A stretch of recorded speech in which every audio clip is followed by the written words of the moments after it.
Dear students, हम लोग एक सीरीज में वो करते हैं ज्योग्राफी में। तो एस्ट्रोनॉमिकल ज्योग्राफी में पिछले वीडियो में हमने बताया था कि ज्योग्राफी क्या है, ज्योग्राफी के फादर हो गए, जो सब रेडीमेड टिपिकल चीज हो तो बता ही थे।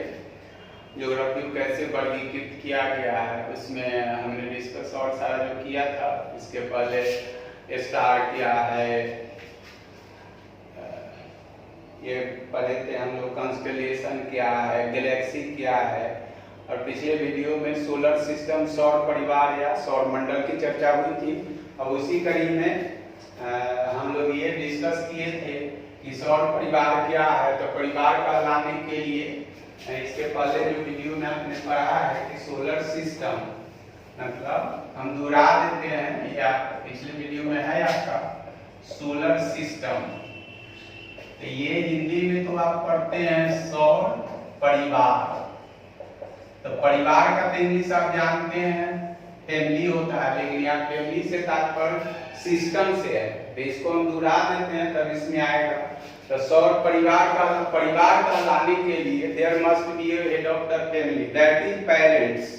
Without parent can't be imagine any type of family. यानी माता पिता के बिना परिवार की कल्पना नहीं की जा सकती है। तब ये किसका परिवार? सूर्य का। तो सूर्य एक प्रकार का स्टार है। स्टार पिछले वीडियो में हमने डिस्कस किया है कि such astronomical body which emits heat and light और एनर्जी टाइम है स्टार। यानी वह खगोलीय पिंड जो ऊष्मा तथा ऊर्जा या प्रकाश देता है वो तारा कहलाता है। सूर्य एक प्रकार का तारा है और सूर्य के बारे में बहुत सारा इंफॉर्मेशन हमने दे दिया है, chemically composer, hydrogen, helium, something, इन सब पिछले वीडियो में है। उसकी अगली कड़ी में और सौर परिवार, तो किसका परिवार? सूर्य का। तो सूर्य एवं अन्य खगोलीय पिंड जैसे ग्रह, उपग्रह, शुक्र ग्रह, धूमकेतु आदि को सम्मिलित रूप से क्या कहा जाता है? सौर परिवार का। उस सौर परिवार का सूर्य जो है से एक प्रधान है, दैट इज पेरेंट्स। आप खुद सोचिए, पेरेंट के बिना किसी कल्पना नहीं की जाए। हम आपके पेरेंट हैं तब हम हैं, कल आप हम पेरेंट बनेंगे तो हमारे अगली जनरेशन चलेगी। तो ये नहीं आप सोच लेंगे परिवार करने के लिए इतना सदस्य होना जरूरी है। तो और ये साइंस का चीज नहीं है, सोशल साइंस का। तो उसमें टाइम आप काहे आप देंगे कि ये आप बोलते हैं परिवार हो, ये हो, इतने बच्चे हो, ये कोई जरूरी नहीं। बहुत ऐसे भी पेरेंट्स हैं जो स्कूल से उनके कोई संतान नहीं, वो अभी एक परिवार है। बहुत है जिसको 10-20 भी बच्चे हैं तो वो है, तो वो दूसरा चीज है। लेकिन परिवार को दो रूप में बांटा गया है, संख्या के आधार पर नहीं। जो पढ़ेंगे उधर का चीज है, उमेश में सब क्रॉस क्वेश्चन होता है कि आप भारतीय संदर्भ में देखते हैं तो आप क्या पढ़ पाते हैं कि एक ज्वाइंट फैमिली होता है जिसको संयुक्त परिवार कहते हैं, एक न्यूक्लियर फैमिली होती है जिसको आप एकल परिवार कहते हैं। जब मैंने क्या wife husband and their unmarried child, चाहे लड़का हो चाहे लड़की, जैसे ही मैरिड होती है तो दूसरे परिवार का सदस्य बन जाती है। लड़का जैसे ही वो शादी होता है, उसके बच्चे होते हैं तो खुद एक पेरेंट बन जाता है। तो ध्यान देंगे ये सब चीज जल्दी किताब में आप रेडीमेड नहीं लिखा हुआ है। तो parent that is couple, wife and husband and their unmarried child. Child में भी बॉय में भी unmarried child lives together is termed as nuclear family। जब माता पिता उसके अविवाहित बच्चे, चाहे लड़का हो लड़की है, एक साथ रहते हैं। एक साथ का क्या मतलब हो, तो अब उतना आप लेंदी मत जाइए, तो उस पर भी बहुत बोल सकते हैं। लेकिन यहाँ आपको साइंटिफिक पढ़ना है तो उसको एकल परिवार मीन्स न्यूक्लियर फैमिली कहा जाता है। और एक 3 जनरेशन तक के लोग एक साथ रहते हैं तो उसको ज्वाइंट फैमिली, भारत के संदर्भ में संयुक्त परिवार कहा जाता है। ब्रॉड इंडिया, भारत से बाहर अन्य सारा देश है, अन्य कंटिनेंट है, तो उसमें उसको एक्सटेंडेड फैमिली, बृहद फैमिली कहा। ये बहुत कुछ हमने बोल दिया है। अब सौर परिवार पर हम आ जाए तो परिवार कहलाने के लिए there must be a head of the family, that is parent. Without parent can't be imagine any type of family. तो इसमें अब एग्जांपल में है सूर्य का परिवार। तो सूर्य एवं अन्य खगोलीय पिंड जैसे ग्रह, उपग्रह, क्षुद्र ग्रह, धूमकेतु आदि को सम्मिलित रूप से सौर परिवार कहा जाता है। इसमें सौर परिवार का सूर्य जो है एक प्रकार का तारा है, वो प्रधान है, एक्ट एज पेरेंट्स। अब अगला इस कड़ी में आता है कि प्लैनेट क्या होता है।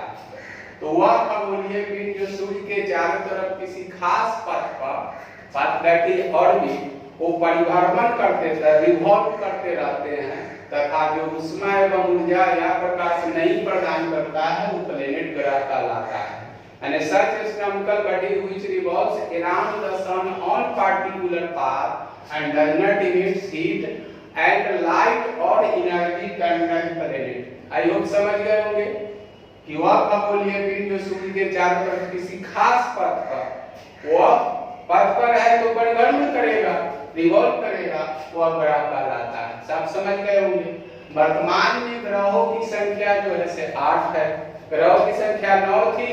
इन 2006 में 24 जुलाई को जिसको आप प्लूटो बोलते हैं हिंदी में या कुबेर बोलते हैं इसको हटा दिया गया है। तो ग्रहों की संख्या वर्तमान में लाइन में बोल रहे हैं 8 है। अब जो है से यहाँ से अब फिर दूसरा मॉडल का चीज हम शुरू कर रहे हैं। इन 8 ग्रहों में यहाँ से नया मॉडल का इन 8 ग्रहों में पॉइंट वाइज करके कहते हैं अरुण और शुक्र, यही बार बार आता है अरुण और Shukra, that is Uranus and Venus. ऐसे दो ग्रह हैं जिसकी दिशा डायरेक्शन शेष 6 ग्रहों से भिन्न होती है। अब यहाँ डायरेक्शन से मतलब है यहाँ तो तत्काल हमको either clockwise either anti clockwise की जरूरत है, लेकिन ऐसे डायरेक्शन 4 होता है। कोई सब्जेक्ट में यूज करते हैं डायरेक्शन जो है वो ज्योग्राफी का ही चीज है, तो ऐसे हम दोहरा देते हैं डायरेक्शन 4 ही अपने से ऊपर को जो होगा उसको इनवर्ट कंसीडर करना है, उत्तर होता है, उसके नीचे जो होता है दक्षिण होता है। और आप जिस डायरेक्शन में खड़े हो बैठे हो चल रहे हो सो रहे हो जग रहे हो अपने राइट हैंड को हमेशा ईस्टवर्ड ईस्टवर्ड कंसीडर करना है, लेफ्ट हैंड को वेस्टवर्ड कंसीडर करना है। ये क्या रखेंगे हमारे लिए पूरा विधर है और आप लोग के जो अपोजिट डायरेक्शन आपके लिए पूरा विधर है। तो ऐसे जब हम करेंगे थोड़ा बहुत अर्थ का भी स्केच कर देंगे यहाँ डायरेक्शन, लेकिन यहाँ जो डायरेक्शन की जो बात हुई है देने से हमको कोई मतलब नहीं, हमको आइदर यू और आइदर डब्ल्यू आर ये ख्याल रखेंगे कि यहाँ डायरेक्शन से मतलब है। आप बच्चे से जानते हैं कि घड़ी ऐसे चलती है क्लॉकवाइज, तो क्लॉकवाइज क्या बच्चे से जानते हैं जो बाईं से दाईं जो घड़ी चलती है। तो ज्योग्राफी में बाईं को क्या कहता है पश्चिम और दाईं को क्या कहते हैं पूरब। तो यहाँ डायरेक्शन से मेरा तात्पर्य है either clockwise that is left to right that is west to east, either anti clockwise मतलब दाईं से बाईं ओर यानी पूरब से पश्चिम। शायद समझ गए होंगे इसको। तो ये 8 ग्रहों में से अरुण और शुक्र ऐसे 2 ग्रह हैं जिसकी दिशा डायरेक्शन क्लॉकवाइज एंटी क्लॉकवाइज की बात है तुरंत उस पर आ भी गए, पहले ये समझिए शेष 6 ग्रहों से भिन्न होती है। कथन कार्यशाला में भी आता है क्वेश्चन, तो कौन किसका है वो हम चर्चा कर रहे हैं। यह समझ में शेष 6 से भिन्न होती है। दूसरा जो क्वेश्चन हम बता रहे हैं ये ख्याल रखें, इसको आप पेन को देखें तब पेन जो है तो यह पेन मेरे उंगली पर ये टिका हुआ है। तो जब कोई बॉडी अपने एक्सिस अपने अक्ष पर चक्कर लगाती है, अब चक्कर चाहे क्लॉकवाइज हो या फिर एंटी क्लॉकवाइज हो बात की बात, उस पर हम चर्चा नहीं कर रहे हैं। ये ऐसे घूमती है तो क्लॉकवाइज, ऐसे घूमती है तो एंटी क्लॉकवाइज। तो कोई बॉडी जब अपने एक्सिस पर चक्कर लगाती है तो उसको रोटेशन घूर्णन कहा जाता है, फिजिक्स में भी पढ़ते हैं। लेकिन कोई बॉडी किसी बॉडी के राउंड उसके इर्द गिर्द चक्कर लगाती है तो उसको रिवॉल्यूशन परिभ्रमण कहा जाता है। जिसका एग्जांपल हम देंगे आगे चल के कि पृथ्वी अपने अक्ष पर 1610 किलोमीटर प्रति घंटा की दर से लगभग 24 घंटों में एक चक्कर लगा लेती है, जिसे पृथ्वी का घूर्णन काल अथवा दैनिक गति कहा। पृथ्वी के घूर्णन से ही दिन रात होता है, लेकिन पृथ्वी जो है से सूर्य के चारों तरफ जो चक्कर लगाती है लगभग 365 दिनों में, तो उसको रिवॉल्यूशनरी पीरियड या वार्षिक गति कहिए, ये आगे मिलेगा। तो यहाँ डायरेक्शन का मतलब समझकर एक साथ हम कई चीज दे रहे हैं, समझे।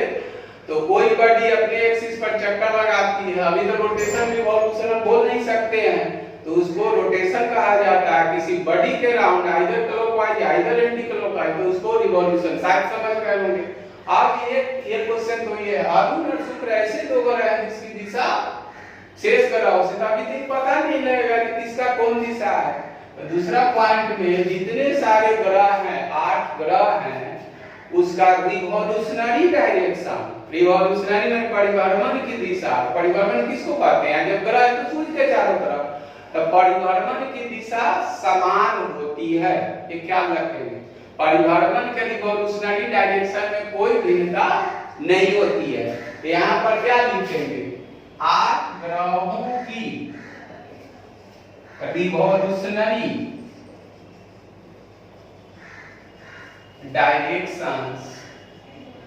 डायरेक्शन समान होती है। ये भिन्नता होती है तो किसमें? रोटेटरी यानी घूर्णन की दिशा में। तो फिर ये कैसे होती है? तो ये 8 ग्रह है, तो अगर इसको हम अगर सन मान लेते हैं, ये सन है, तो जितने सारे ग्रह जो चक्कर लगाते हैं 8 के बाद वो एंटी क्लॉकवाइज रिवॉल्व करते हैं। क्या रखेंगे? सब क्वेश्चन है, इसमें थोड़ा ध्यान देंगे। रिवॉल्यूशनरी डायरेक्शन में कोई भिन्नता नहीं, भिन्नता होती है तो रोटेटरी डायरेक्शन। आई होप समझ गए होंगे इसको। और ये डायरेक्शन सबका क्या होता है? एंटी क्लॉकवाइज होता है। तीसरा पॉइंट जो लिख रहे हैं, अब 8 ग्रहों में से जैसा ऊपर लिखा है, इन 8 ग्रहों में से कौन है? अरुण तथा शुक्र। इस पर और भी हम चर्चा करेंगे, अभी तो शुरू हुआ है। इसकी दिशा जो है शेष 6 ग्रहों से भिन्न है। तो क्या होगा? दिशा जब भी भिन्न होगा तो रोटेटरी होगा, रिवॉल्यूशनरी तो सबका सेम है, तो शेष 6 ग्रहों से भिन्न होती है। आप ऐसे पकड़े कि अब इन 8 ग्रहों में आप क्या जानते हैं? पृथ्वी जानते हैं, मंगल, बुध, बृहस्पति, शुक्र, शनि, अरिवर यही जानते हैं। तो इस 8 ग्रहों को आप 2 वर्ग में बांटे। रोटेटरी डायरेक्शन जो होगा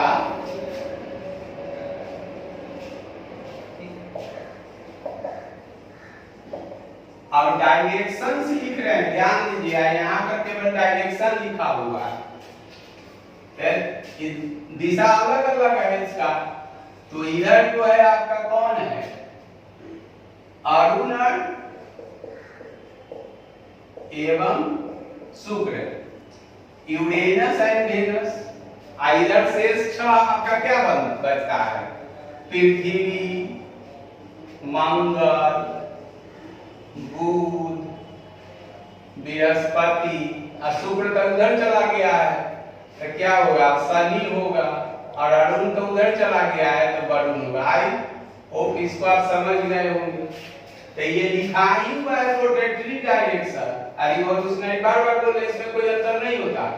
अब हम इसमें से किसी का एक जान ले या फिर इसका डायरेक्शन रोटेटरी जान ले, तब 8 का डायरेक्शन हमको पता लग जाएगा।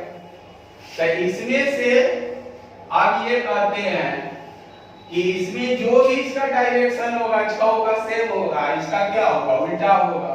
तो पृथ्वी अपने रोटेटरी है, तो पृथ्वी अपने अक्ष पर क्लॉकवाइज रोटेट करती है। किस दर से? 1610। वो अगले टॉपिक में हम लिखेंगे। तो ये पश्चिम से पूरब, लेकिन पश्चिम से ध्यान दीजिए, पश्चिम से पूरब तो ये भी है, पश्चिम से पूरब ये भी है, तो वेस्ट टू ईस्ट तो है, लेकिन ये क्लॉकवाइज है, ये एंटी क्लॉकवाइज है। तो ये भी माइन्यूट चीजें ध्यान देंगे। तो ये जो है अपने अक्ष पर क्या वेस्ट टू ईस्ट और साथ साथ एलॉन्ग विथ, इसके साथ हमको क्या देखना है? Anti clockwise